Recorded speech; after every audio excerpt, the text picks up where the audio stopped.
Hello, everyone. Welcome to Abnormal Investigations. Tonight we have a very special guest going to be joining us that has had a dogman encounter like one I don't think I've ever had one ever brought to me with the things that had happened to her in this encounter. We've interviewed her last week, and some of the information is just downright scary. To be honest, it's one of those makes you wonder, how does it happen? Why does it happen? And why do they do what they do? Jesse, you want to say anything before we start with our guest?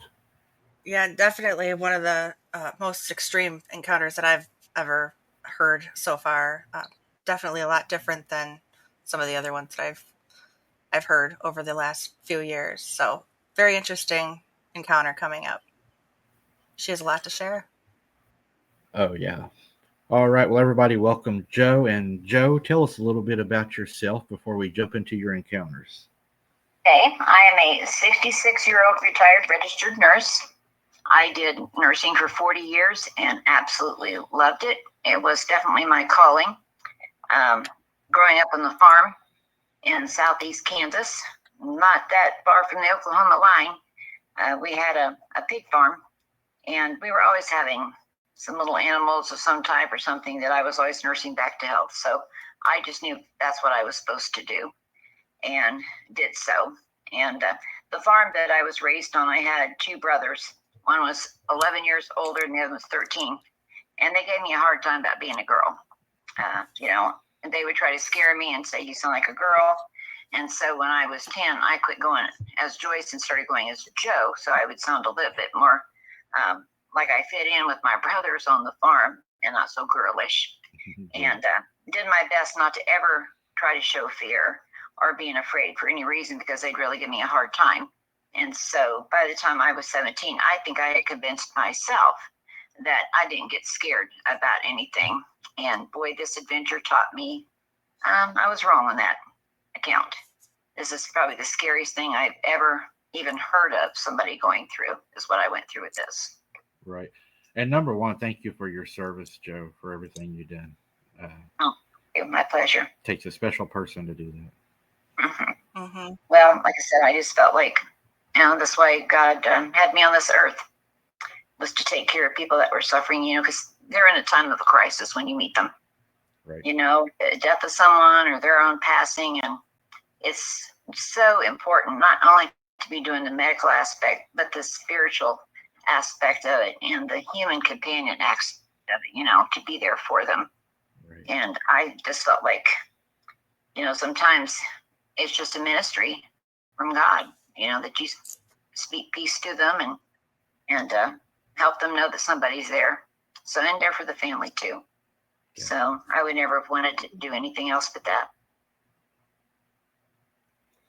Takes a special person for sure. I wouldn't be able, I don't think, to be able to do that. I think it's a special calling. And again, thank you for your service and for everything you've done. Thank you. Yes. So, if you want to, Joe, go ahead and tell us about your first encounter. And I know you've had several, and we'll go ahead and start anytime you're ready. Okay. Well, as I said, I was raised on a farm, and it was out about 5.5 miles out of town, and we weren't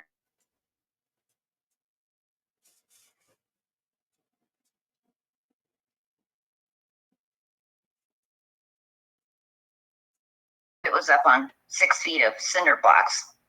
And, it was, like I said, out in the middle of nowhere. There weren't any lights or anything. The only light that you had on at nighttime was my mom had a little yellow bug light on the porch. And I decided to go into nursing when I was 17. I quit school, did my GED, and got accepted into it early. And so I was kind of having a little bit of problem adjusting at 17, seeing all these things like code blues and stuff. That was pretty mature stuff. And so I had two friends from school, and I had a guy that I'd been dating. And, we would go out in the evening so I could just kind of get the stress off me and get a Coke, and maybe got to eat a little bit and just ride around and talk and kind of feel like, a young person to a degree. And I'd come in in the evenings around 10:30, go in and go to sleep. My alarm would go off about 3:30, and I'd get up if I had a test that day and study. And I was making a 4.0. So, that was working for me. Well, I came in one night, and it seemed like it was just an extra dark night that night. And I got out and started walking up the driveway. And as I was going up the steps, I heard something in the brush line that was about 30 feet away from the edge of the porch. It sounded big. It sounded like it was on 2 feet, kind of stomping, and the limbs were moving up in this tree, pretty good ways up. And I'm kind of confused with all those combination of things, like what could that be? And I stepped on up to the porch, and I actually walked over to the edge and kind of leaned out and was trying to see with that little dim light, what is making that sound. And I heard it do it again. And so in my mind, the only thing that could be like 2 feet that tall and stuff was maybe it was like a deer that had started to jump and got his antlers caught or something up in the tree a little bit, and it was trying to move them and get free of it. So for some reason, I thought if I clapped my hands and just yelled, real gruff, "Hey, get out of here," that maybe it would startle it enough that it would help it kind of jump and it could get free. So that's what I did. And when I did that, the response was,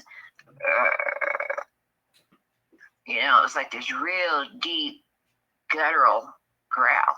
And I just kind of stopped. And I thought, no, wait a second. Deer don't make that kind of sound. I don't know anything that makes that kind of sound. And as I'm sitting there kind of listening, I'm thinking, well, gee, I don't hear any sound. I don't hear crickets. I don't hear anything. This is really weird. And I started getting this odd feeling, like hair on the back of my neck's going up a little bit. And I'm thinking, well, that's a new sensation. So I went on in and closed and locked the door and went on to sleep. I was in the house and it was safe. And I just kind of chalked it up as everything sounds a little bit bigger at night. Maybe it was just, I don't know, maybe it was a raccoon or something growling. I don't know what that was, but I'm not going to worry about it. So it was like 2-3 nights later, there was a storm that was coming. And I loved laying in my bed and watching the storms. I had 2 big windows in my bedroom. They were almost like from ceiling to floor. They were narrow, but they were tall. They were about 3.5 foot apart. And they had built them that tall so that when the sun was, going down in the evening, you still had light coming into the house, from that. And one was right across from my bed. The other window was pointed down a hallway. So it would have been giving them light, back then, instead of them just having to use a kerosene lantern all the time, because that's how old this house was. And I had little white sheer panels on my windows. Like I said, we were out in the middle of nowhere. Nobody was going to be looking in. And so I could lay there and just watch, how beautiful the lightning was when it was going across the sky. So as I got my pillows around and kind of got comfortable, and I had a lightning occur, and in the window right across from me, there was something blocking it. Only about the 25% of the upper window was showing any of the lightning. I mean, the rest of it was just black and blocked. And that kind of shocked me. I thought, what in the world could that be? So I actually, sat up and scooted to the edge of the bed and got my feet on the floor, and I'm just sitting here kind of studying that as lightning is occurring. And I finally decided, it's got to be my older brother. He knows that I'm going to be awake watching this storm. He's getting ready to do something to try to spook me. I know he is. I think I'm going to get up and walk over there and get a hold of that curtain and just jerk it back and go, I know it's you. And so as I started to think about it, I thought, no, wait a second. There's a shed back there. Maybe my dad has leaned something on that, and that's blocking it. Yeah, because there's no way that my brother could be holding something up high enough with that 6 foot that the house is sitting on, and not have it wavering back and forth. That can't be him. It's just a shadow of something. So since I was already up, I went and got a drink and started coming back into the room. And as I'm coming down the hallway to go back into my room, it lightened again. It's getting closer. And I stopped mid-stride because I'm in shock because that shadow that was blocking the left window is now blocking the right window, the one that's facing the hall. And I look over and it lightens in the left window. I don't see a shadow. It's in the right one. And I'm really confused. Like, how could that have happened? There's nothing logical about this. And I thought, well, I'm going to walk over to the south side and look around and maybe I can see, like, what's blocking this. And as I'm starting to go past and I'm looking at the windows thinking about it, all of a sudden this big shadow, it glides back over with me, kept the same pace as I was walking, and it got back over to the left window. Now that scared me. That said, whatever is out there can see me, and it knows exactly where I'm at, and it's staying up with me. And I'm thinking, what in the world could that be? And I thought, it's got to be maybe that sound of whatever that was that I yelled at the other night. I mean, what else could it be? And so I was sitting there, and all of a sudden I just felt like ice water went through my veins, and then my feet were just stuck to the floor. I was suddenly so scared because I remembered that growl, and that sounded like something really big. And here this is, blocking out this window at that height. I just wasn't sure what to make on this. And, I'm standing about 3 feet from that window, and I'm still thinking, I could almost just take a step forward and pull back that curtain and try to get a look at what I'm seeing. But I can't get my body to move. I am just terrified. And that was a new sensation for me, being scared, because I'd always convinced myself I wasn't going to be scared about anything. And here it is. And so I'm just kind of at a loss what to do. And then my life changed forever as I knew it. It lightened just as this thing was reaching up with its right arm. And I was in shock because it didn't have a paw. It had fingers. And they were long fingers. And at the end of each finger was a black nail that had to be 2 inches long. And it's reaching up to the corner of the window. And all of a sudden I start hearing it scraping. And I'm thinking, is it trying to figure out how to get that screen off so it can come through? And I was terrified because I'm seeing something that can't really exist. I'm just staring at this arm going up. And all of a sudden it's just like my body released, and I went running out of my room and landed on the couch. And that was the first encounter, we'll call it. Yeah, that would scare just about anybody. The first thing I started thinking was, I'm glad you didn't run over and tear the curtain back like you had thought about doing. That would have been probably a Right. pretty bad surprise. Oh, I probably would have passed out right there, seeing that, thinking it's my brother, and instead, it's this. That's one of my fears is looking out a window and one looking back in at me. Whenever I sat in the car the other night and read that encounter, and it was shaking the car, I was just waiting for a face, to look in the window at me. So that's one of my fears. Oh, I tell you, that is the scariest sensation having that happen, because that little tiny piece of glass isn't going to stop anything. Right. Right. Come after you. And it makes you wonder too. It's like, what are you doing here, and why are you here? Why me? Why has it chose me? Right. And I really think it was because I yelled out there, "Hey, get out of here!" I either made it mad, or it saw it as a challenge, or it just thought, yeah, we'll see who has the last, laugh on this. I'm not sure. But I do think that by me doing that, I started this. It was like a domino effect. Because, like you said, why me? There's nothing special about me to have this happen. So why? A lot of people talk about these things. They don't like to be disciplined or yelled at or pretty much told no, because Okay. It seems like even a lot of farmers I've spoke to, they would come up and eat their feed and stuff, and they wouldn't have any trouble until they would start putting lights up, locking the feed, and trying to keep them away. And then they started getting more of an aggressive behavior, a vindictive behavior, and it seems like whenever they're told no, or like you said, like they're challenged, it's like they're kind of like a child, that is, just saying, I want what I want, and then they throw a fit. And Right. sometimes they even punish other farm animals for what what the owner of the property may do. Oh, wow. I hadn't heard that before. Oh, my. Yeah. Wow. That's terrible. Jesse? They are addictive is the right word. And this thing apparently went around the house, and I don't know if it caught my scent, that way, or That isn't, that's I cut no, off part of that story. I just realized I did that. May I add just a little bit more to that? sure. Going back to where he had reached up and things, I was just kind of shocked at that. And the storm was getting a lot closer. And I'm still almost not able to move because I'm trying to think, okay, what could have a hand that looks like that, And the storm was pretty much on us at that point, and it hit a branch of this big dead tree in the backyard. And when it did, of course, it really popped loud, and there were fireballs coming down.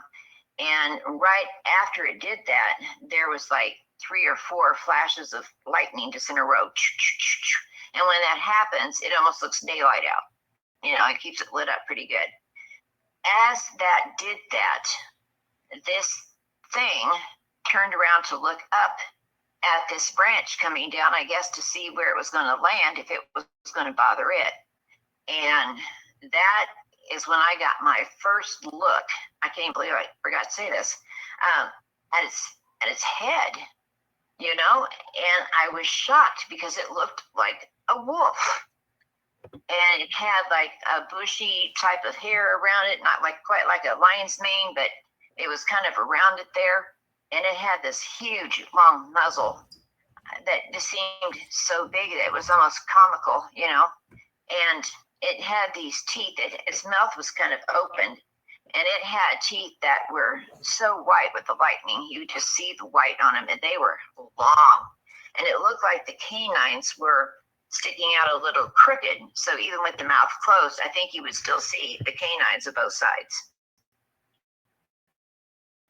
It was black as far as I could see color-wise. I didn't see any other colors with the flashes that were going on. It had huge, broad shoulders, and, it was just muscle-bound. It would have challenged anybody as far as muscles and strength that this had. And so, I got thinking, it had to be probably 9 foot tall for it to be up that far with these windows. And no wonder it glided over so smoothly. It was facing me. It just actually put 1 foot out to the side and just stepped over. That's why it had to look so, smooth, because think how far these steps would be for this thing. It could move a lot of ground fast if it wanted to, and it ending up on 2 feet. So that's when I finally just broke loose at that point and went running into the living room. So I needed to add that there. Sorry. No, I mean, I think that, what you asked is the $1 million question that a lot of us have asked is, how do they know what room we're in? Because even at my granny's, they put up quilts over the windows to make sure there was no shadows or anything. And you could like tiptoe through the house and not make any noise, and it would be at that window. It's like it knew where you were moving, and they could never figure that out either. Yeah, that's spooky how it just had such a heightened senses, I guess you'd have to say. Maybe a heightened smell, and it could smell you through the windows. I don't know, but or hear you walking, hear you breathing. That's just the $1 million question. That's why I don't think a person could ever confront one of those and expect to win. I think it would be going really poor for the person that wanted to challenge it. That's why I always worry when you read, people making comments where they're going to go out and look for one. They want to see one. They want to, see if they can get one. so it could be proved that they're real. And I'm thinking, oh God, please don't do that. You just have no idea what you're talking about that you want to be standing in front of. That's kind of one of those. Careful what you ask for. That's right. Right. It looks like they're evil. And thing that surprised me as I look back now, hindsight 2020, they talk about, it having eyes that shine, kind of lights up on its own. Mm-hmm. And it did that later on, but it didn't outside that first night. And it didn't when it was looking right at me through the curtain. So they must be able to control whether their eyes light up or it almost goes like camouflage and doesn't light up. So I thought that was an interesting factor too. Yeah, I've studied a little bit on that to try to figure out the glowing eyes and stuff, and I'm still looking. There's a lot of theories out there, but none that's really grabbed me on that. Right. Well, they definitely can control it, and I think part to help kind of mind control the victim. I think they can kind of turn that on and catch you with those eyes and just kind of take your own will away, and you'll see why I feel that way here in a minute when we start talking about the next encounter. Definitely. Yeah, I remember you talking about that. Jesse, you have any questions before we move on? Yeah, so when you say that the dog man, the wolf creature was standing in front of the window, was it about how high or how much of the body could you actually see from the window? Was it like knee high and up, or because you said your home sat on 6-foot cinder blocks, so from what area up could you actually see the creature?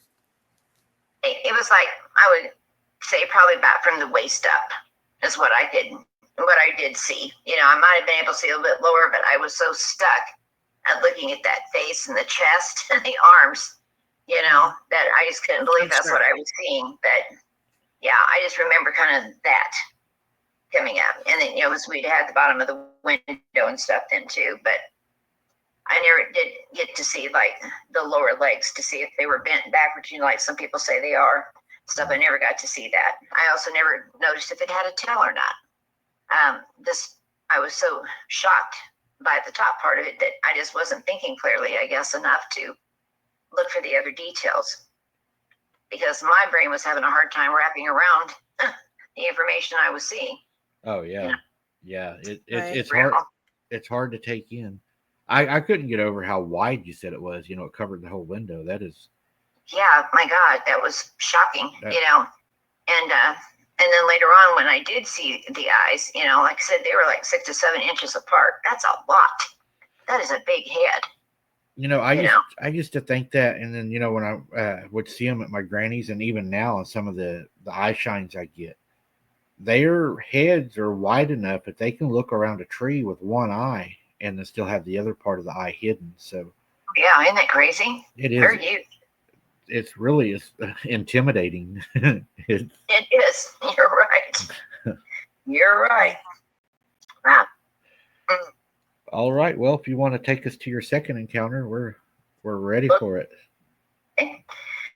Well, after I saw that, I was afraid to be sitting up in my room studying at night because obviously it could see through my window.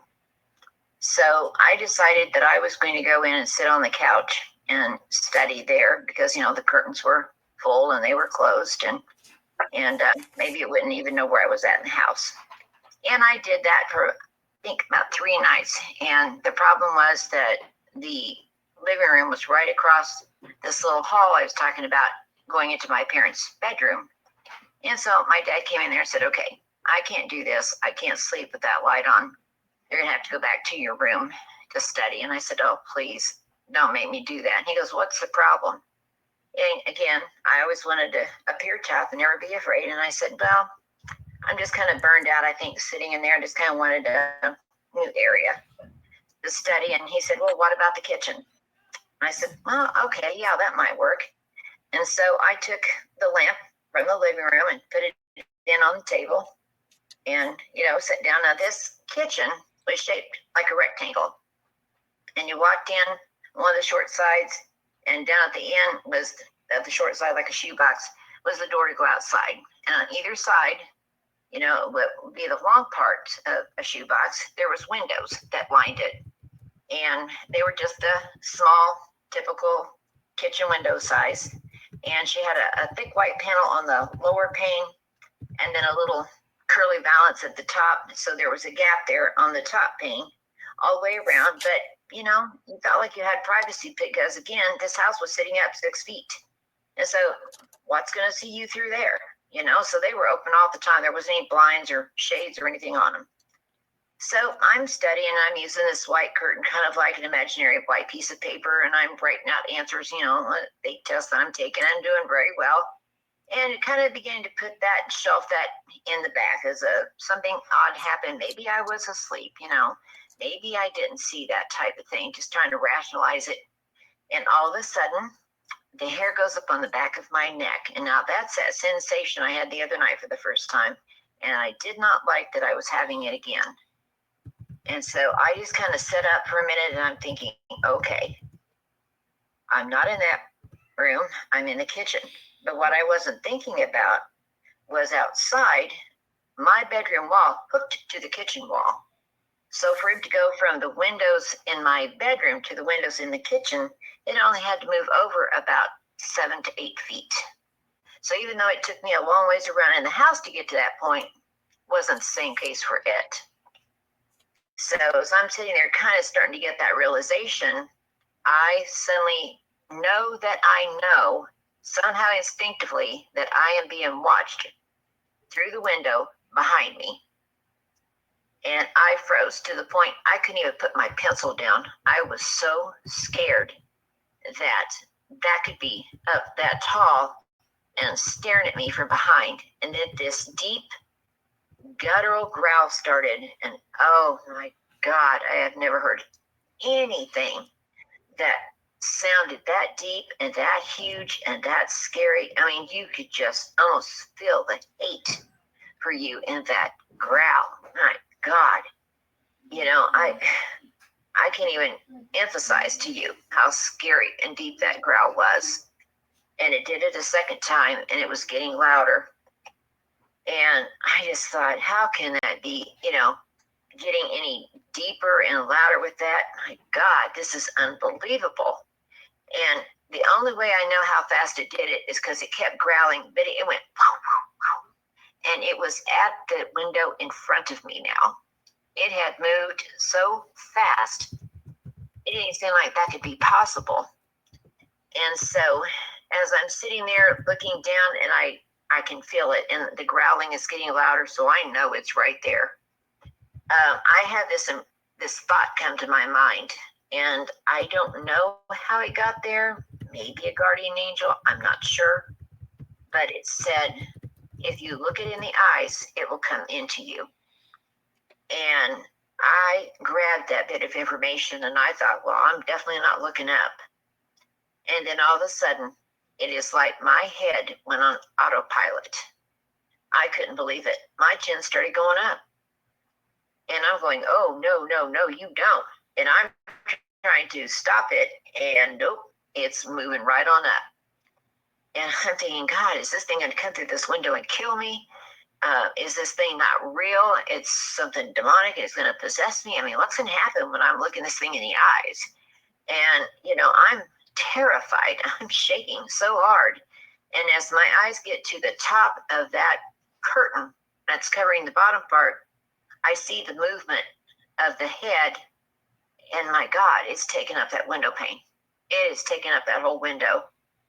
And I see two eyes, and they are like a neon greenish yellow. It's a strange color. It's hard for me to even say what color that is. I've never seen it before or since that it was. And it was lit. And that lamp was so far below me on the table of where, this thing was. There's no way that was eye shine off there. Somehow it was like causing its eyes itself to light up, which was amazing to me. And I'm trying to close my eyes. It doesn't even seem like I can hardly do it. And as I started coming up, and I get just enough of a look at the face that I'm like, yes, 100%. That is what was outside my bedroom window. That is it. It is here. It's back. And just that knowledge and things, then that's when I jumped up, and I did it so fast that the chair went sliding back and slammed into the refrigerator. And I took off in a dead run, and I landed in between my mom and dad on their bed, 17 years old. And I have never wanted them to see me scared, and I landed there. I was shaking so hard. My mom turned on the lamp and she said, "What are you doing?" And the only thing I could get out is monster, outside, monster.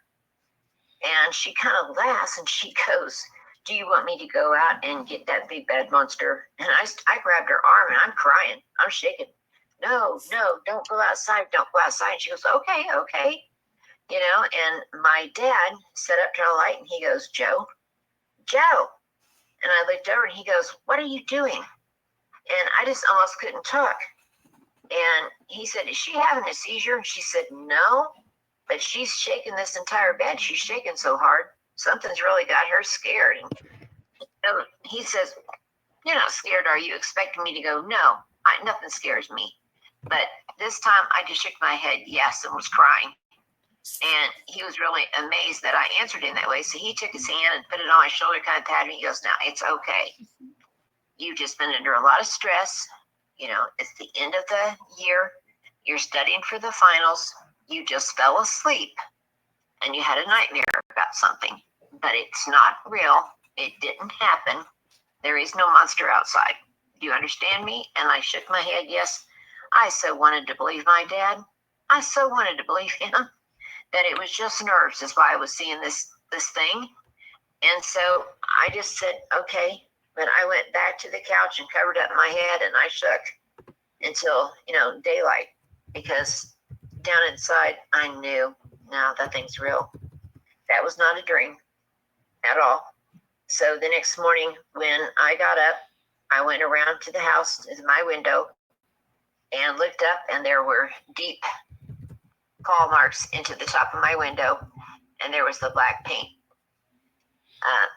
from the pieces of wood that had been just clawed out down on the ground. And I thought, no, dreams don't leave marks like that. That's real. And so that was the second encounter, was seeing it there at that window. Right. Jesse, I'll let you start with the questions this time since I did last time, if you have any. I guess, well, how, you said you saw the claw, can you describe the claw marks? Like, how long were they, or were they really deep, or how many? They were very deep. I'm going to say that probably almost half of the width of the wood on that, window frame had been dug in. That's how deep it was. And there were 4 of them, just even, on the length of it, just like he'd taken its hand and just dug in and pulled that down to see what it was made of. So I guess the thumb wasn't part of it, but the 4 fingers were when it drug that down in there. And like I said, I could hear it doing it at the time. So it was really scraping it deep.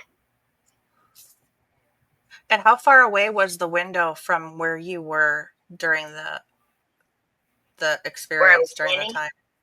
Yeah. I was probably 2 feet away from the actual glass itself, because I had started, to walk up there to grab it, kind of pull it back, and I just stopped because things weren't adding up. And so, yeah, I was close enough. I'm sure he was getting a really good look at me with those eyes. Oh, I'm and sure. I didn't realize it at first. That's a little too close to only be have a piece of glass between you. Yeah. Oh yeah, yeah. And I think that's one thing that scared me so much in the bedroom when I realized just how big the piece it was.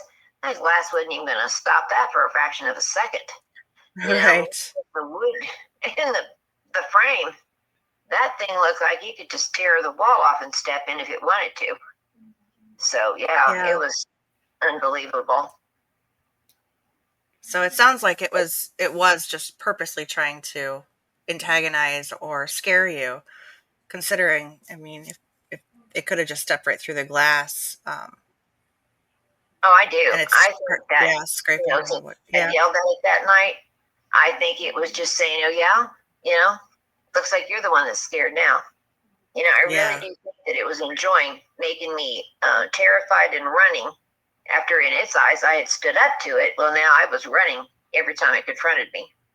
So I do. hmm, I think it was maybe like a payback. It's probably yeah, enjoying me making me that miserable. yeah, I think they get something out of scaring us. I think scaring us is part of what they do. Oh, yeah. I think they enjoy that. There's a fear factor that they also enjoy because it seems like sometimes they don't even attack people, but they do something that causes fear in people. And people have reported, and I have witnessed myself these things laughing after doing something mischievous. So Wow. yeah, I think they enjoy scaring us sometimes, and They heard them laugh. yeah, I've heard them laugh before. I heard them laugh at my granny's before, and I've heard them laugh while I've been out on some investigations. At my Wow. at my granny's one time, my cousin was outside at the car, and one of them had whistled at him, and it scared him. And he ran as hard as he could and jumped up the porch steps and dove in the front room. And you could hear it out there hiding behind the honeysuckles with that weird laugh, like it had really scared him. So So is it like a real deep, deep laugh, like the growl is deep? it actually wasn't deep. It was like a weird uh, kind of like a scary movie guy laughing, maybe Oh, golly, that's awful. like an insane guy. How they will laugh, they have that kind of higher pitched laugh. Oh, yeah, I know what you mean. And oh, golly, that'd be worse yet. Oh, God. We cried, Wow. we cried many nights there. I bet. I bet. Wow. It was a scary place, and And the other thing was, the rest of my family was never seeing it. It was going where I was at. So I really felt like it was a personal thing with me, and it had to be that night that I yelled at it. that happens in a lot of cases. My mom was it it mostly was after her. They felt like I think they imprint on people for some reason. There's something that draws them to one individual, and Wow. I'm not sure what or why, but I think it's scary because it seems like once they do it, you're always, I guess, as what Scott Carpenter said, you're marked. You know, Yeah. Yeah. Yeah. Somehow they can sense where you are after that. right? Yeah, Scary. that's all the questions I got, Jesse. Unless you have any. yeah. I do actually have one more. So you saw the scratch. I'm still intrigued by the scratch marks at the window. Did your parents ever see those? Did you show those to them at all? Did they? Did they? I didn't. What was the For some explanation? reason, I didn't mention it to them at the time. Because I was still trying to process it myself. Now, after this was all said and done, after that, Mm-hmm. I did take my father out there and say, I watched it do this, just so you know. And he really couldn't argue with that so much because of how far up it was, from the ground. It had to be pretty tall to do that. And they were pretty deep. And so he just kind of looked at me and looked back at that and he went, huh, haven't seen anything like that before. And that's all he said, walked off. So, but like I said, that was after he had the attack in town and stuff, where there was a lot of people aware of it at that point. So it wasn't just me. Right. So then I'd say something to him better. And what you're saying makes a lot of sense because even though all that had happened at my granny's, my grandpa had, up until a point for a long time, for many years, he knew what was going on because he would go outside with the gun and he would turn on the lights and he would look. But if somebody were to ask him, he would always say, "There ain't nothing out there. There ain't nothing out there," Yeah. until he saw the thing in the pig house. But even after that, he still wasn't big on talking about it. He'd just say, "Ah, it's all in your mind. It's all in your mind," Oh, But man, they sound like two peas in a pod, don't they? yeah, Yep. but back in those days, we were told even as kids, don't tell the neighbors what you're seeing. People will think we're crazy. We were told not to. Yep. And the old thing, kids are to be seen and not heard. Yep. That's it. You were to be quiet around adults. Oh yeah. We knew better than if they were sitting under the shade trees, you didn't play around them. You weren't loud. You respected them. Yes. I'd like to see those values return again these days. Yeah, I think we're lacking those a lot these days. There is no respect. Everybody's entitled. I think most of the kids nowadays feel entitled. Yeah. Yes. Very ridiculous. It is. Uh-huh. All right, I will let you move on to your third encounter now. Okay, so we did that, and I went in there and told them. And so I was so afraid at this point in time that I stopped going out at dark with my friends. I was terrified it would be waiting on me.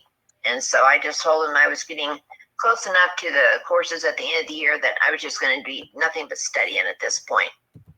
And it was just simply because I was terrified at the thought of being out after dark.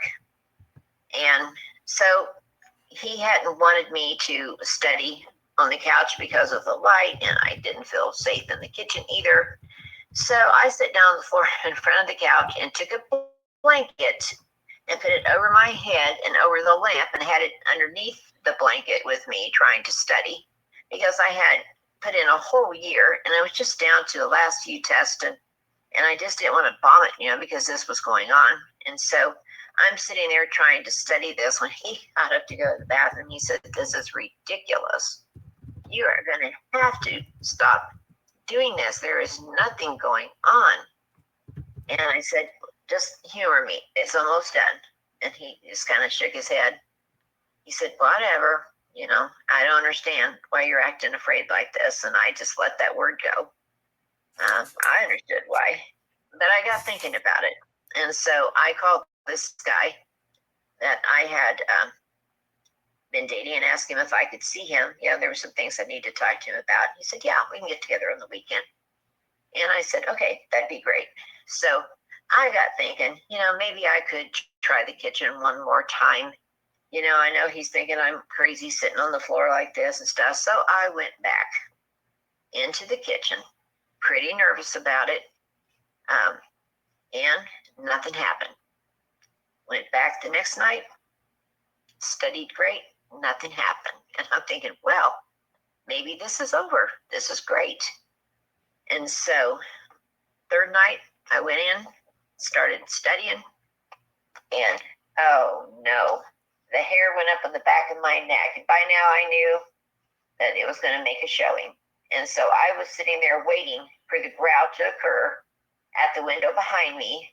And much to my shock, it started growling at the window in front of me. It started there this time. And so that really just shocked me, because I didn't even have time to try to work into it. It was changing the script on me, so to speak. And so, I'm trying not to look up and I'm saying, "I'm sorry. I'm so sorry. I'm sorry I yelled at you. I didn't mean to offend you. Please leave me alone. Please go away. I won't yell anymore." I'm just kind of like begging this thing to stop terrorizing me. And the growl starts. And oh my gosh, I don't know how, but it's deeper than before and it's loud.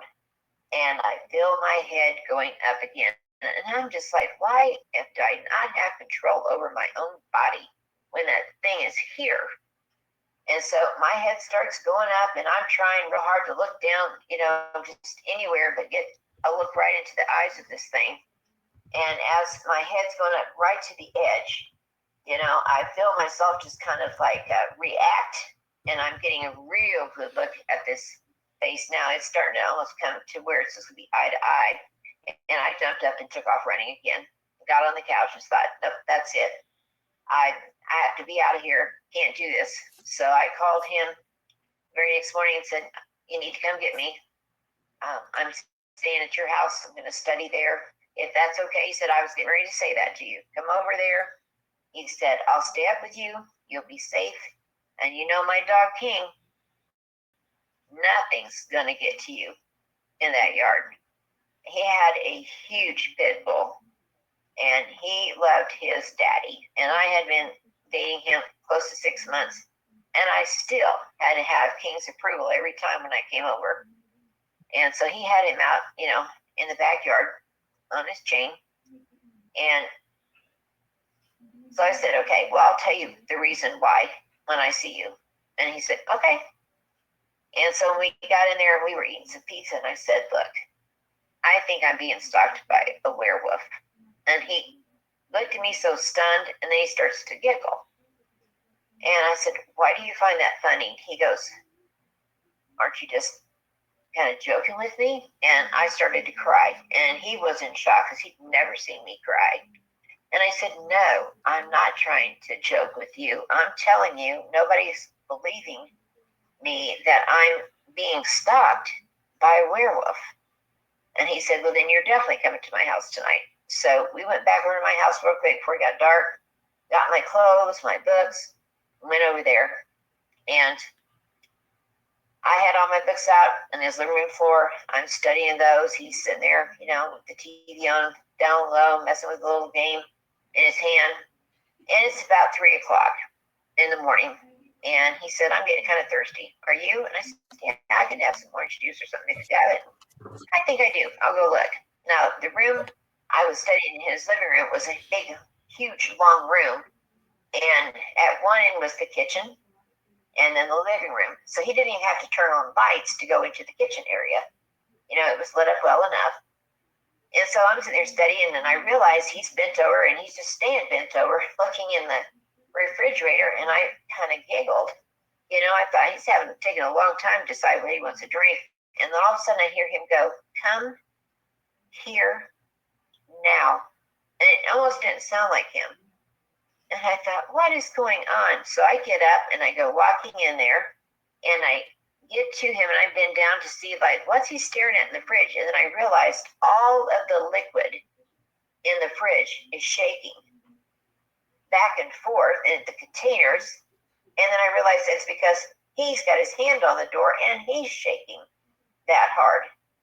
And I looked at him kind of questioning, what's going on?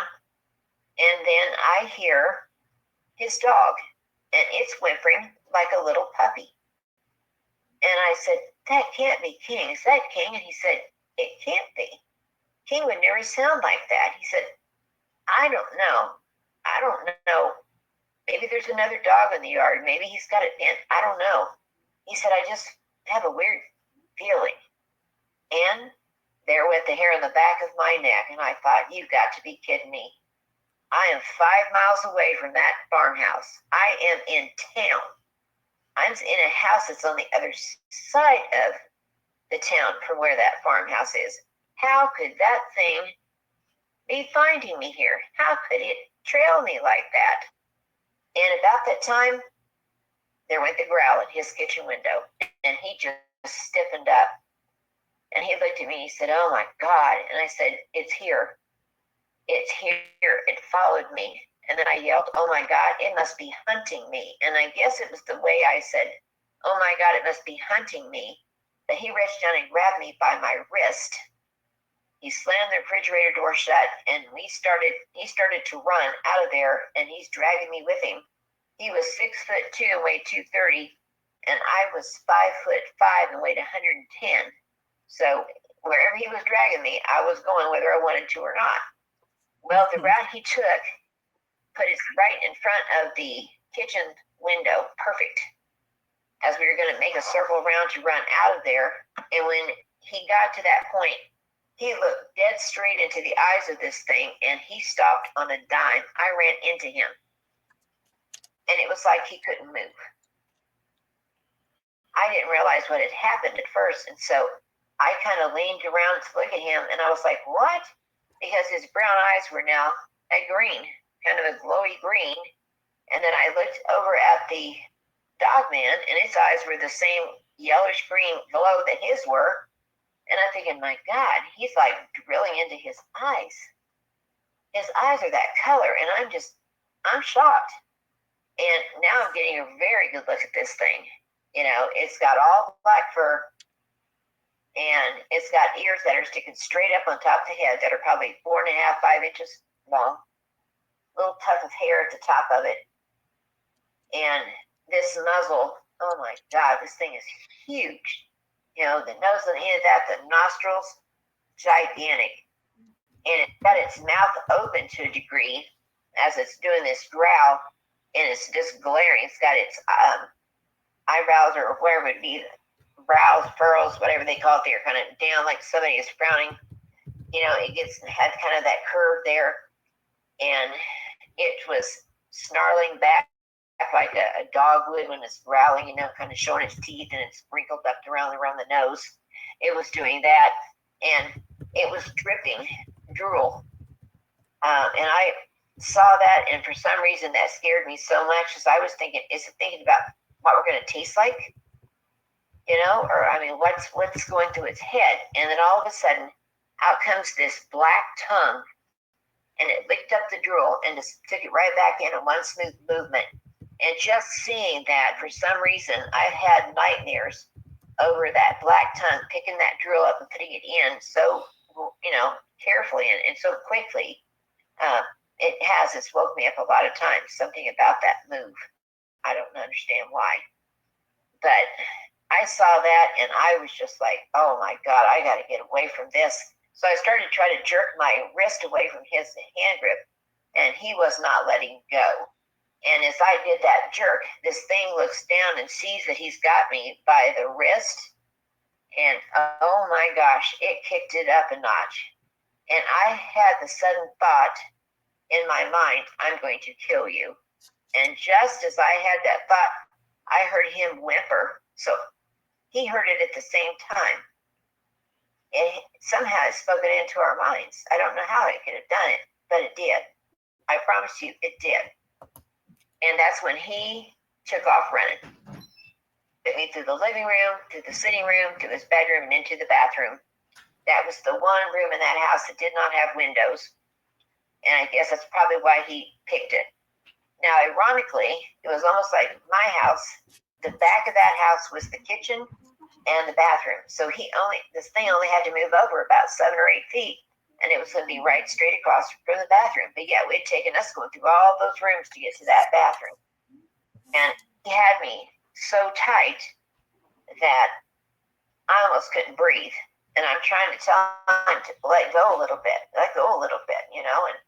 and finally he kind of realized what I was saying, and he's teared up and he's shaking, and he says, I'm sorry. He said, I didn't believe you.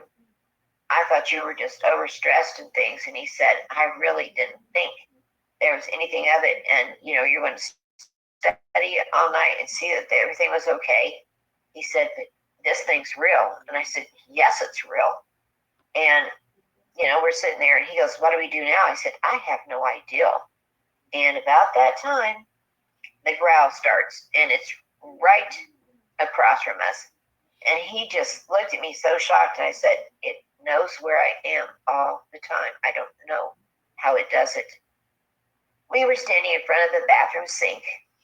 The bathtub was to the left, facing the sink, and there were glass shelves on the wall there, where he had like his, Old Spice and his deodorant and stuff like that.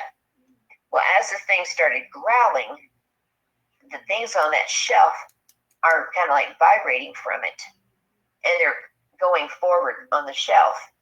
And much to my shock, they're falling off and landing in the bathtub just from the force of this growl.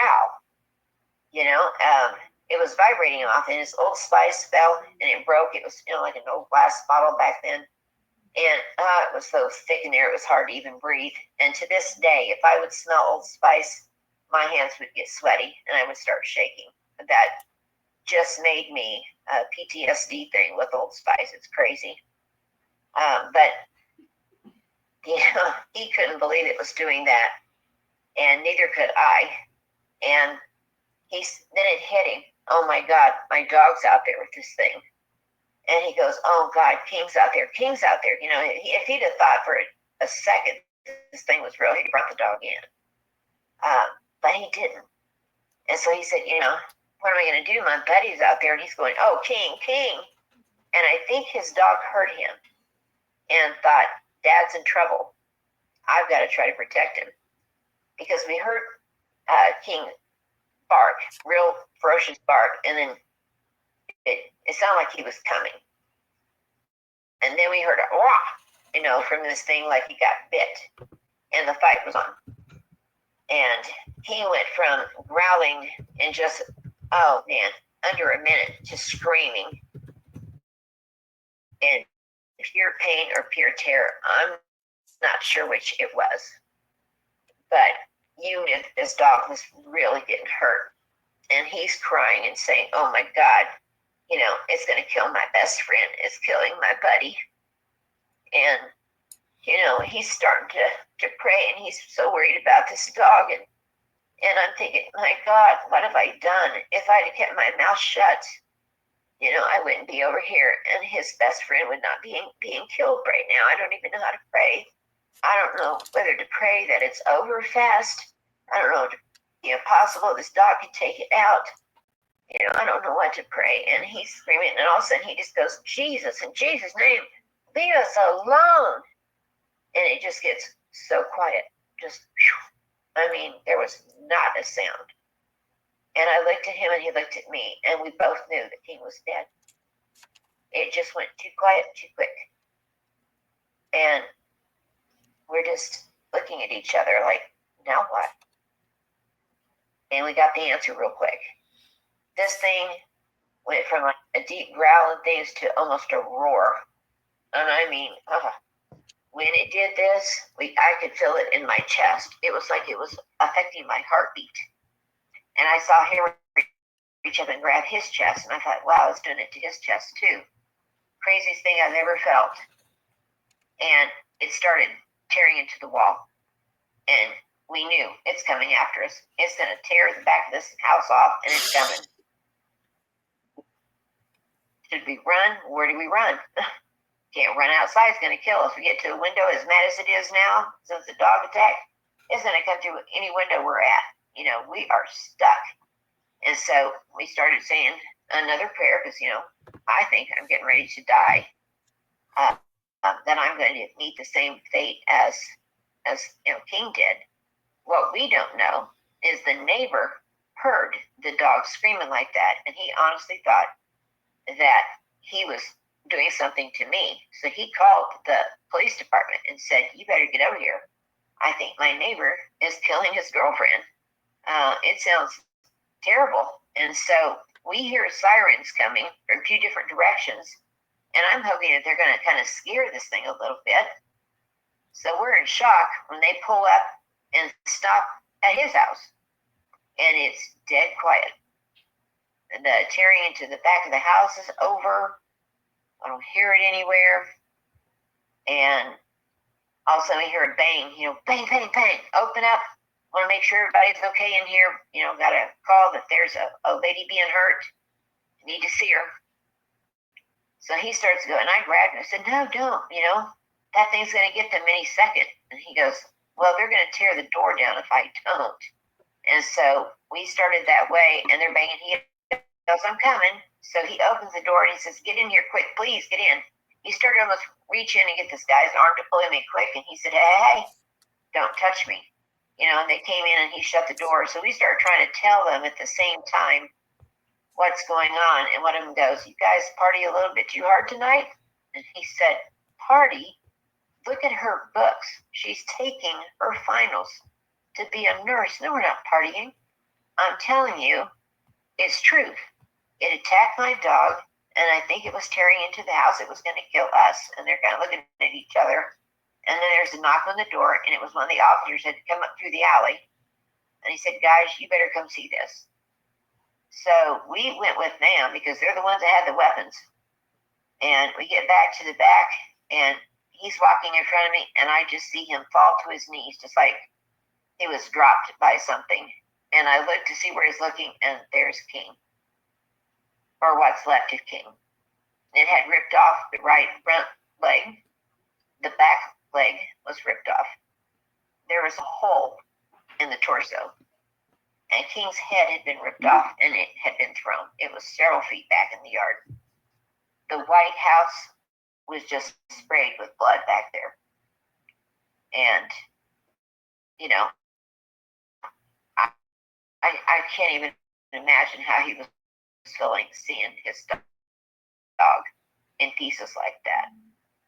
I know it was shocking me, and it was shocking the officers. And then I have an area of 3 foot by 3 foot. And they started walking over with us, and they're going, my God. And I said, I told you. And they're just looking at each other like, how can this actually have happened? And the wooding was torn off and things, and it was down to the wood that, you nail the sheetrock to inside. That's how far he had gotten, and one of those was cracked. Had they been 2 or 3 minutes later, it would have ripped into that, and it would have had us just tearing us apart. And I think just knowing that, how close you got, is so scary. And I think that's where I really developed my PTSD so severe, was just those facts of how close I had actually come to being killed. And so we begged them to stay there until, I could get myself gathered up. And we went ahead and drove out of town over to the college where I'd be taking my test later on that day. And we sat over there in the parking lot, and he's just in shock. He just kept saying, it killed my best friend. It killed my buddy. And I was just heartbroken, and I kept apologizing. I kept telling him I wish I had never said anything to you about it. I'm so sorry. I didn't know how to make it better. I just felt so guilty. And I went in and took my exams. I don't even remember taking them. I was so stunned, but praise God, I passed. And I came back out, and he just told me, he said, I don't think I can see you anymore, because I see you, I'm going to see my dog and what happened to him. I think this has to be the end of us. And I said, I fully understand. I didn't see him for about 3 weeks, and he called me and said, I really do miss you. Maybe we can move somewhere. He said, I haven't been back over there to that house. I'm afraid it's going to be hunting me now, too. I'm just terrified. We're going to have to leave this state if we stay together. And so we moved to Miami, Oklahoma, OB. And we were together about 8 months, and he just couldn't handle it. Just couldn't get over all of that, and so he left. And I ended up going back to Kansas so I'd be around my parents and stuff, being a single mom with a little girl and things. It's ironic. Never did see it or anything after we did that prayer together, and I've always thought, I guess I should have been praying before that. It hadn't occurred to me. I just always ran. But somehow, as praying about that, our prayers were answered. But we split up and got a divorce, and never did ever see him. And then when my daughter was 12, she went to go see him, and he'd gone out with his buddies. He'd gotten where he was doing a lot of drugs and drinking. He just wasn't even the same guy at all. And he came in one night, and she was watching the movie Silver Bullet on his TV. And just as he came through the back door, there's a scene in that movie where the werewolf jumps through the wood floor at this little greenhouse and kills this guy. And as he came in, he could hear the roar of this werewolf and the boards breaking. And it had to sound to him just like it when it was tearing the back of that house up, because he lost it. He started yelling at her. She thought, oh my God, he's so mad at me, shaking, and tearing up. But he was having a flashback. That's what was going on with him. And he told her, don't ever watch anything like that. Don't listen to anything like that. And she said, Dad, it's just a movie. He goes, no, it isn't. He said, werewolves are real. And if you don't believe me, ask your mom. And she was in shock, that he had said that, because he and I had done a pinky swear. We were never going to tell anybody about this. Who'd believe us? Even the cops didn't want to fill out a report. They said nobody'd believe it. And they didn't, as far as I know. And so she came back from visiting and said, Dad said werewolves are real, and that to ask you. And I said, he broke the promise? Oh, now she had to know. And so, I didn't tell her the details about King, but I did tell her that something at one point had stalked us. And but it had stopped after that. So, but that is my encounters, guys, with the Dogman. Yeah, it sounds like that when y'all use, prayer and the word of God, that there's power in the name, and whenever you invoke that on them, they don't have any other choice but to adhere to it and obey. So That was amazing to me. So that made me think, was it really an animal or was it a demon or a combination of both? I think What? I think I think a combination. I think that they coincide. They work together. They are different but the same, if that makes sense. Yeah, it really does, because it almost has to be something like that, because something that just can't exist. I mean, it doesn't follow anything you have seen of animals growing up. The size of it was unbelievable. I mean, how could it be proportioned so big? And how did it get to his house? And I have all kinds of people see that thing coming through the town. I've been wanting to ask you that, Mike. How did it get there? Do they teleport somehow from one spot to another? How was it not seen?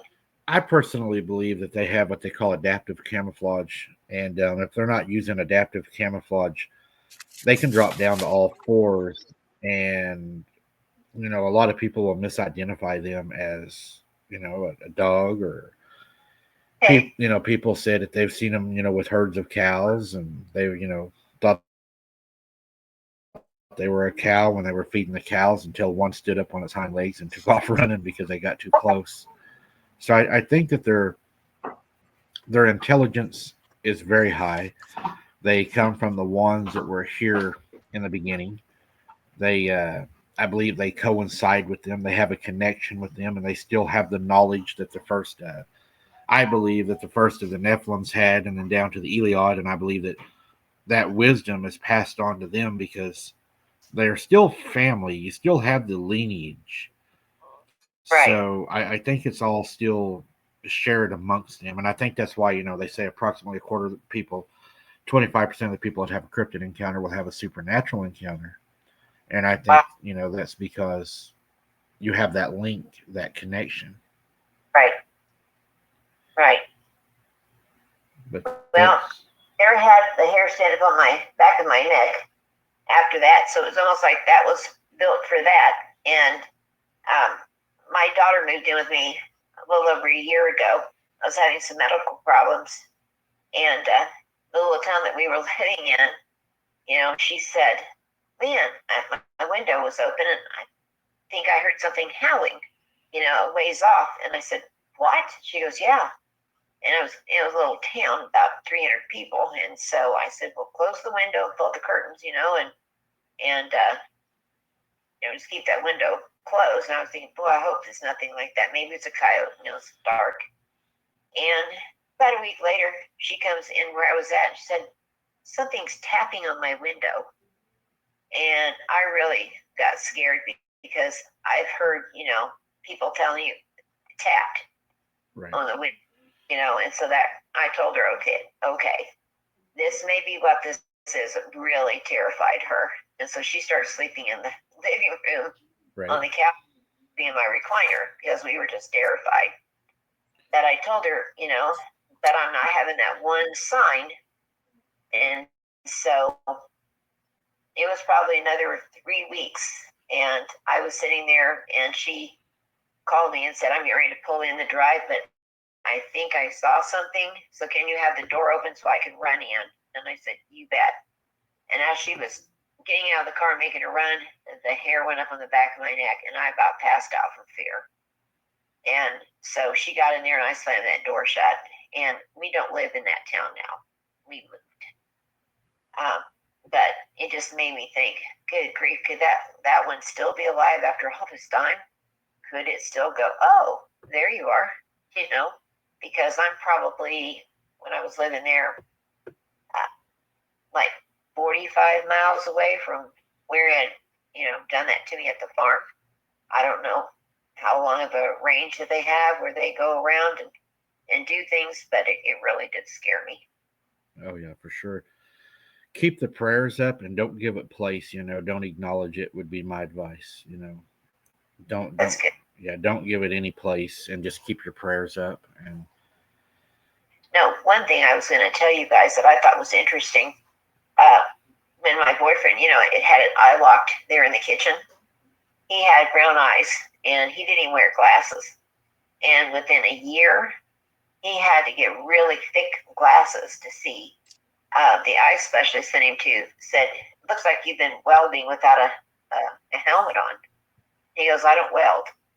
He goes, "Well, something sure burnt back here, on your retina." And I thought that was interesting how it held him there, and then he had damage to his eyes. Have you ever heard that one before? no, it almost sounds like he had a possession of some sort. Something took over. Yeah. There was a almost like a link, I guess, maybe. Yeah. Well, I told you that he started doing drugs and drinking really bad after we split up, and he died 3.5 years ago. And I talked to him on his deathbed, and he said, uh, "I want you to know the reason why I started getting drunk and doing pill stuff. So I would lay down at night to try to sleep and close my eyes, and I would see those two yellowish green eyes burning into my soul. And I had to pass myself out to get to sleep. And it reminded me of what, I'd heard in that kitchen that first time. Don't look it in the eyes, it will come into you." And I thought, wow, I was given some good advice there and never dreaming that it was going to come to that house. I hadn't said anything to him like that. So he looked at it and got walked with it. And I always carried that guilt, that's what drove him to drink and stuff, was trying not to see those eyes when he would close his eyes at night. That's awful to think that he had that. I mean, I've had nightmares galore. Oh, I would imagine. Yeah, No, I don't think it's any of your fault. I mean, if you're dating him or you're even living a life at all, I mean, it's going to subject people to being, subjected to whatever's going on in your life. That's just daily. So yeah, I think whatever it was, it for some reason it may have been attached to him also to be able to have that link with him. It's almost weird. It's almost like it could control him, but it couldn't control you to a I know point. it, because I guess maybe I didn't let it get that strong of a link with the eyes. Right. Yeah, it definitely could control my head, though. Make me come up to look at it, and I could not stop my head from looking up. That just scared me to pieces. I didn't have control over my own body. Right. Yeah, that would be terrifying. It was. It was. You have anything, Jesse? Yeah, actually I do. So when you had mentioned that um, he had said something about King, do you think, and you thought King actually heard him or sensed him, do you think it was actually the dog that heard him, or do you think the Dogman werewolf, um, I don't even know what to Heard him call, saying that. yeah, do I you think maybe that, yeah, think maybe King heard him because right after he was, kind of loudly saying, oh, King, God, King's out there." And the way he was saying King, it sounded distressed. And this dog loved him so much. I think it thought Dad's under distress and I have to try to do something. And either that or this thing hurt him and it caused the dog to charge, so that it could kill him. I have never thought of it that way until you said that just then. But I was just thought that the dog was trying to defend him. And, yeah, I just wonder about that. I wonder about that because a lot of times it seems like when the animals are attacked or something like that, it's they're not focused on the animals right away. It's only after we mention it that that's when all of a sudden they tend to turn their focus on, well, if I can't get them this way, I'll get them another way. And it's by Ah, going after the things that they know that we are closest to or that we love. Oh, that could be because this thing would have definitely heard the pain in his voice, and so worried. So you're right. It may have caused the dog to come on, and maybe it wasn't even that thing that made that sound at first. Maybe that was King. Maybe it bit King. No windows, didn't really see what was going on. But yeah, it definitely took his poor dog out. And I always thought, I never did say this to him, but as much blood that was sprayed on that house, it was almost like this thing took this dog's body and just went back and forth, and left a message. Look what I did. Did the whole back of your house with your dog's blood. I mean, it seemed intentional to me. Yeah, that's terrible. I have another question too. So where did it go? I have my notes all jumbled here. I'm sorry. Bear with me a second.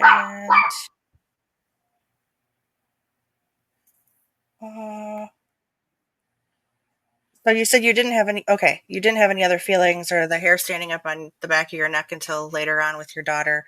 So you answered that question there because I was wondering about that last time. And how close was the neighbor to, how close was the nearest neighbor that he actually heard the screaming and everything, but he didn't see anything? And I wondered about that too because it was dark, middle of the night. But he was probably, 40 feet away, the side of his house to there. And I don't know that he even looked at, maybe he was afraid to look out and think, oh, the neighbor saw me. He's going to be knowing I'm the one that called or something. I'm not sure. But as loud and as that dog was screaming, I mean, it would have been weird if he hadn't have heard it. I mean, it was loud. And it did not sound like an animal. It did sound like a female screaming, a human female, because it was shrieking in pain. And so, God used that, man. I believe that to call the police to have people show up so that we didn't get killed. That was the answer. Right. So we got very lucky. So I just don't think we should be here. I think that was our night that it was going to take us out.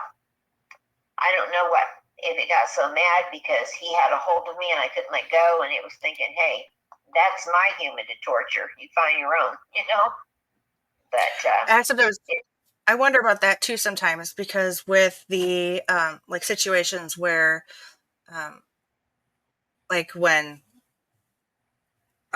like Travis Carpenter has talked about not going out into the woods when females out there, and it's almost like they place that what's the word I'm looking for? Like the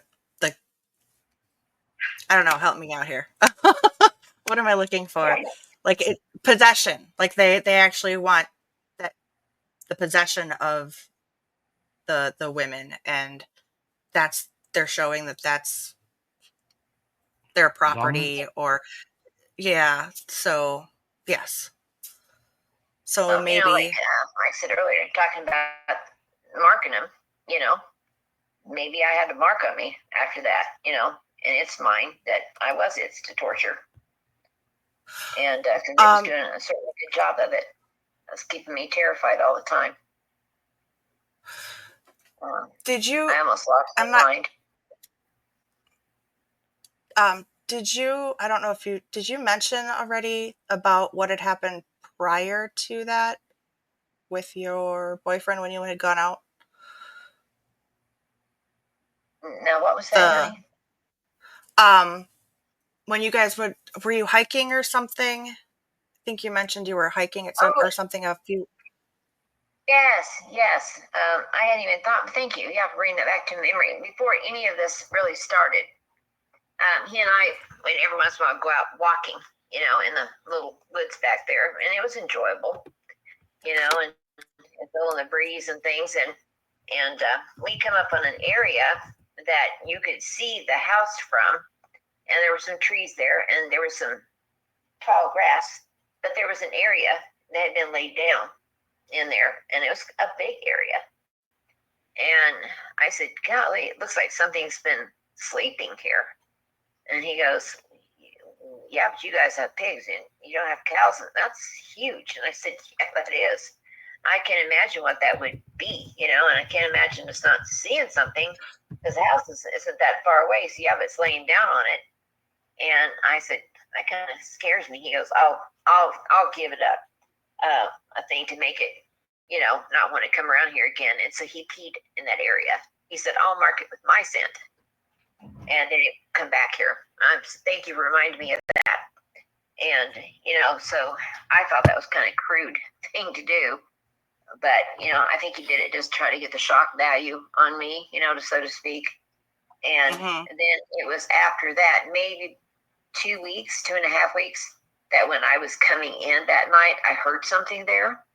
So it may have been something as simple as, hey, you come and mess with my house, I'm coming to mess with yours. Because maybe that was where that was laying down at night. Maybe it could watch us from that far. Maybe it was curious about us.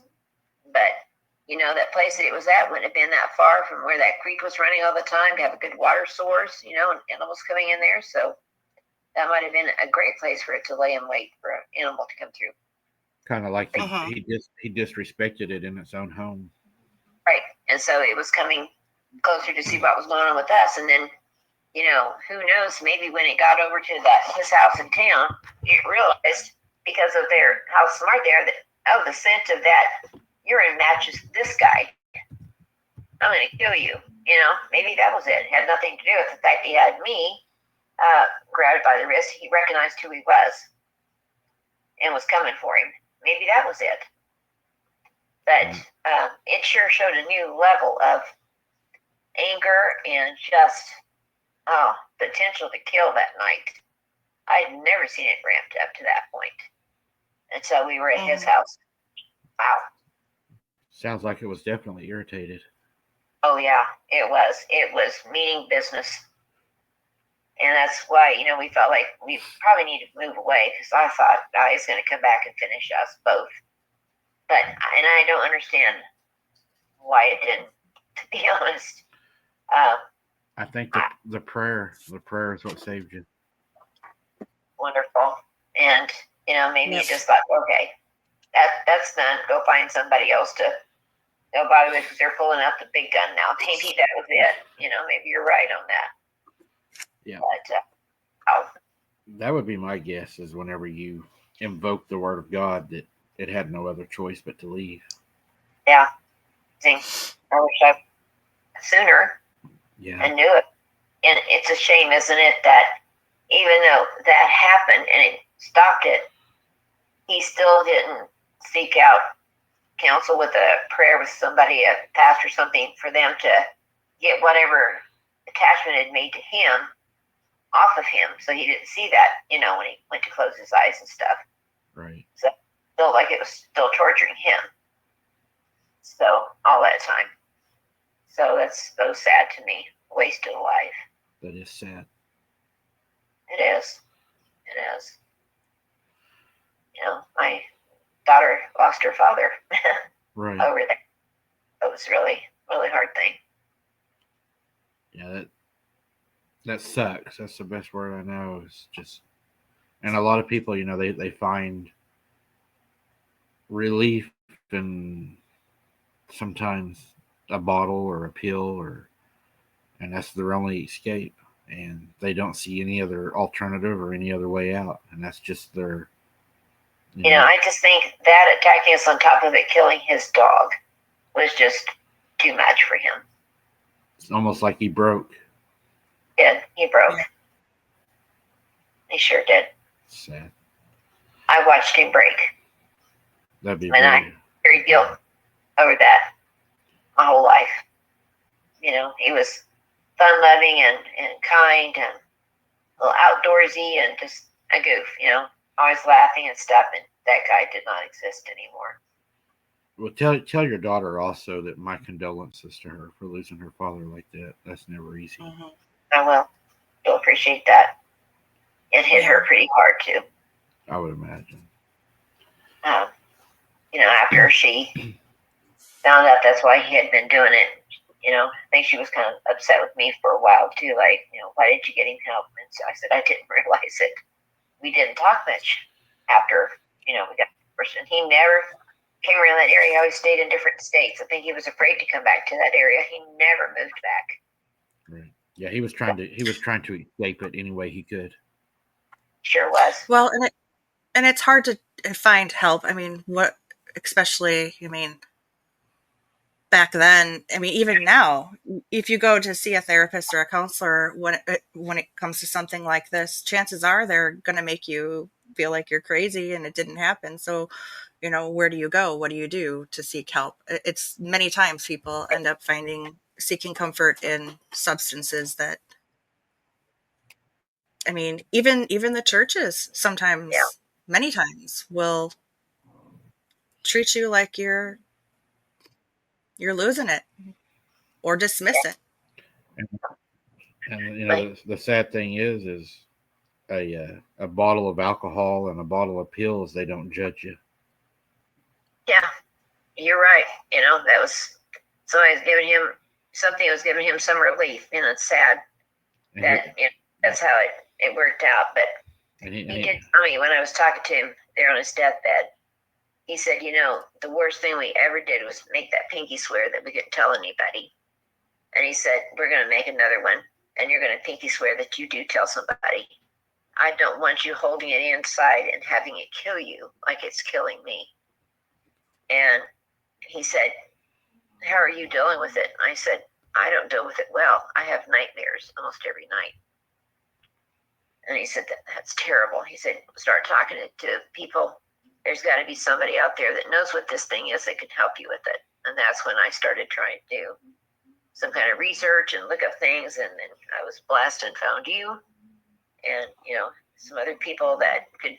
And then it had a name, Dogman. It just wasn't like something that's materialized straight out of hell, Dogman. And people were seeing them and dealing with them. Right. And it made it maybe a little bit better for me that, other people were seeing it and talking about it and stuff. It just wasn't something crazy. It just happened to us and stuff. And so that's why I have reached out and talked to people and want to learn, about it. But yeah, my daughter she's got a real terrible fear in her. And I worry about her having that fear of it so much that it will draw onto us, and maybe that's an irrational fear on my part. But I do worry about it picking up on it because who knows how long they live. If they're part Nephilim, right? They live 100 years, be nothing. I've theorized, just a theory, 800-900 years if it's the days of the days of Noah. But yeah, that's right. The one thing we don't have though is we have the authority to use Christ's name, and I think you all doing that is what saved you, and I think it continues to save you, and you and your daughter, and since she's living with you, pray together. For two or more gathered in my name, there in the midst of them I am also. So I told her that before. Yep, I told her that. This house that we've moved into, we've had some really weird experiences in here. I don't think it has anything per se maybe to do with the Dogman. That'd be a different podcast, but we've had some challenges in here, and they're really terrifying to her. So, but yeah, there for a long time after when she first found out about that when she was 12, she had to be in before dark, and I hated that she was gonna, possibly have some crippling going on there in her mind too. Right. But I went one time for a total assessment, and they included a mental assessment. And the guy did it, and he came back into me and he said, "Did you ever see battle?" And I said, "Battle?" He says, "You were in the service, right?" I said, "No." He goes, "You were never in active service?" And I said, "No." And he goes, "Wow, because your PTSD is off the chart. That is usually somebody that has served and they know that their life was in danger, for a long period of time, and they were having a guard and stuff, just not day-to-day stuff. And he said, so I'm amazed that you score so high that way. And I said, well, I was stalked by something, but I don't want to go into it with you. And he said, well, I believe you, because that's way over there. He said, you probably should be on medication even to help you to deal with that. That can be crippling, how high you scored. So it definitely, did damage. I believe that for sure, even when I went through it. Oh, Joe, yeah. I've had you on here for an hour and a half. So sorry. Didn't realize it was that No, long. No. I was no, apologizing. no. I was apologizing to you. You just don't hear stories like that, and I get caught up in them. And, I wish we had more answers. I wish that we had more tangible proof to be able to examine. But Oh, yeah. Definitely. there's nothing. I know what I saw. You know what you've seen. Jesse knows what she's seen, and every other. I'm going to call them a victim knows. Oh, yeah. What they have seen, and Victim's a good title. That's what you feel. You feel like a victim. right. Mm-hmm. That's what Totally. all these people that want to go out and see one. I don't know how to tell them, please don't. Right. Yeah. You But didn't. not be the same. Yeah. You don't want to. You may end up changing, or it may come home with you. That's right. Right. So Well, I don't recommend it. I would suggest for you and your daughter to make sure that you, find absolutely like here is a safe place to, be able to talk about it and share. The more you talk about these things to other people, it's going to really help. And that's the best advice that I can give other than the prayers. But to, don't hold it in and talk about it. Right. Yeah.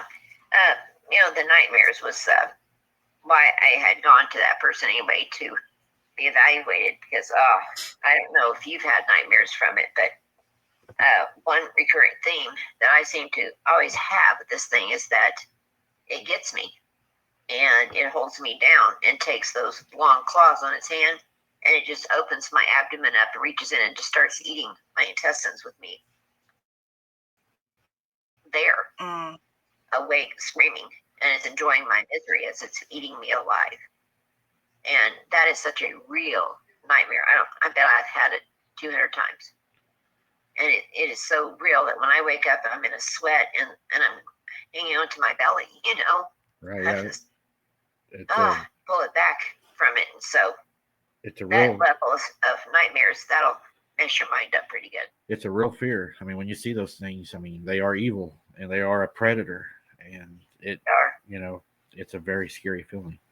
I just never dreamed something like that could even be in our reality. Yeah. And it's there.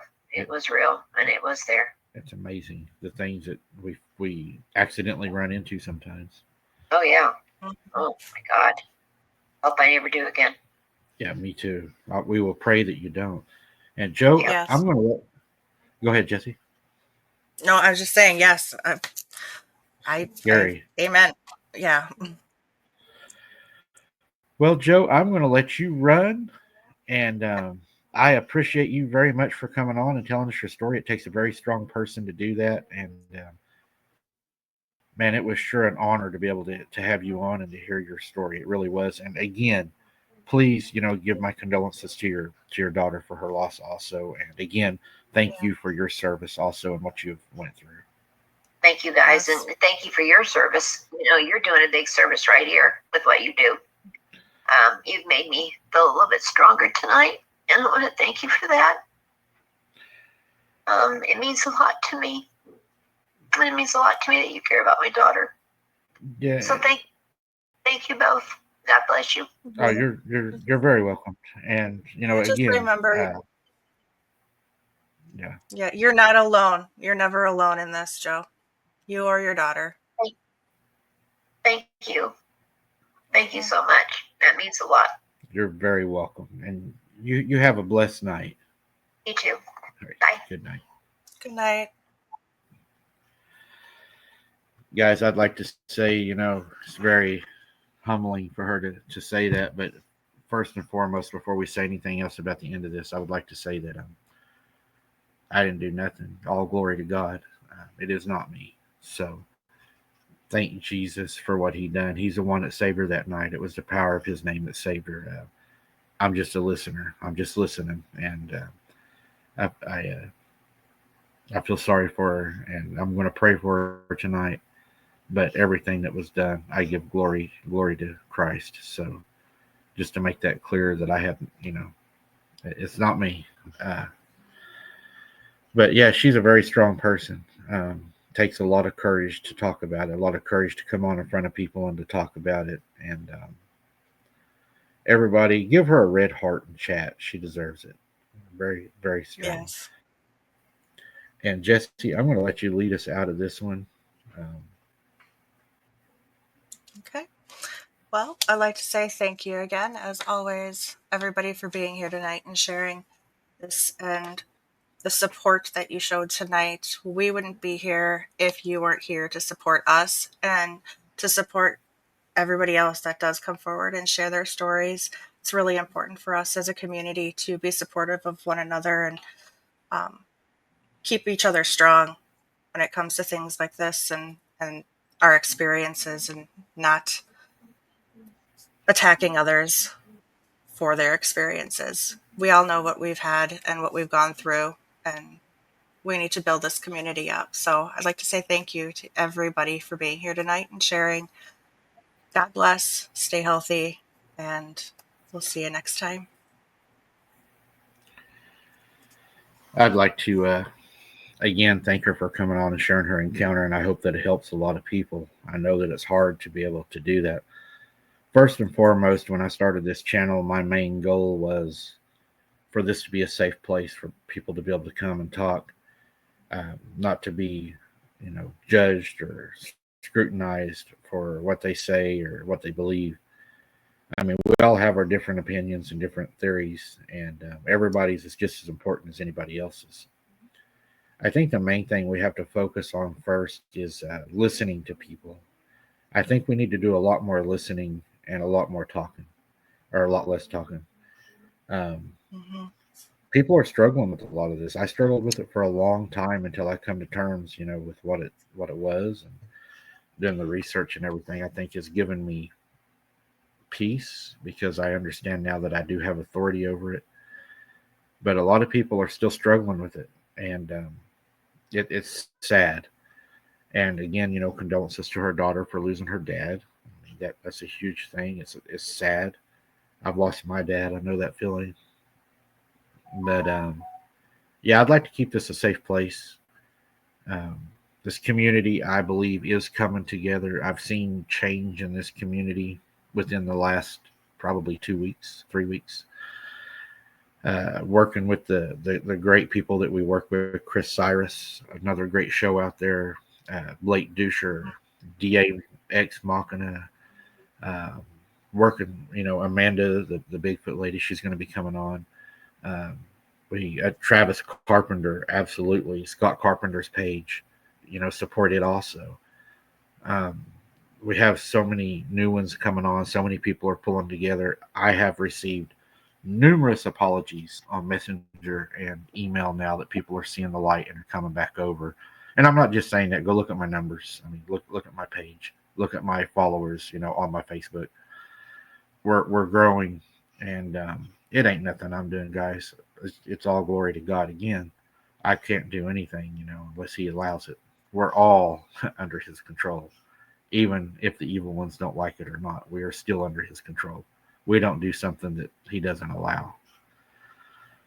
And as far as anything else, guys, that's just about all that I've got to say. OCST, that's another group, guys, that I want you to go check out too. There's so many. I know I feel like I'm missing somebody, and that's why I hate to say a group, Yeah. particularly because there is so many that we work with, so many I want to work with, and so many we're talking to, and just a lot of great groups out there. We appreciate all you guys. If I missed you, it wasn't on purpose. Anybody I've missed you can think of? Not off the top of my head right now, but probably put I'm me on the sure spot. there probably. I usually do. I usually do miss somebody. Oh yeah, Lone Star Supernatural, Sean. Oh yeah. Yeah, got to mention him. But there's so many guys. But I'm going to stop blabbering. And guys, thank you so much for showing up. Hunter, I love and miss you so very much. And green and purple hearts for the boys as we go out of here, guys. And if you have any questions about tonight's show, leave them in the chat, and we'll do our best to answer them. Thank you for watching. Till next time, guys, keep your head on a swivel and don't be something's dinner because the way things are getting anymore, it sounds like it's a really good chance it could happen anymore. We'll see you Thursday night when this releases, guys. Hope to see you all there. Good night and God bless. Good night.